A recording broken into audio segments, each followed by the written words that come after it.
எல்லாருக்கும் வணக்கம்.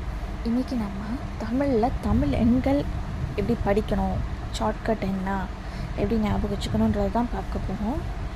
ஸோ தமிழ் எண்கள் என்னென்னு ஃபஸ்ட்டு பார்த்துக்கணும். 1னா கா, 2னா ஊ, 3னா ஞா. இது எல்லாமே தான் தமிழ் எண்கள். இந்த 10 நீங்கள் தெரிஞ்சுக்கிட்டிங்கன்னா 100க்கு மேலே 100க்கு மேலே 200 எல்லாமே நீங்கள் ஈஸியாக வச்சுக்கலாம்.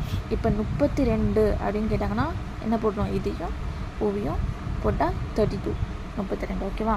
சரி, இதெல்லாம் எப்படி ஞாபகம் வச்சுக்கலாம் ஈஸியாக அப்படின்றத பார்க்கலாமா? அதுக்கு தான் ஷார்ட்கட். இதில் என்ன எழுதியிருக்காங்க இங்கே பாருங்கள். கடலை உருண்டை வாங்கி சப்பி ருசித்து சாப்பிட்டு எடுத்து அதை கூடையில் போடு. இதுதான் ஷார்ட்கட். இதில் கானா 1, ஊ 2,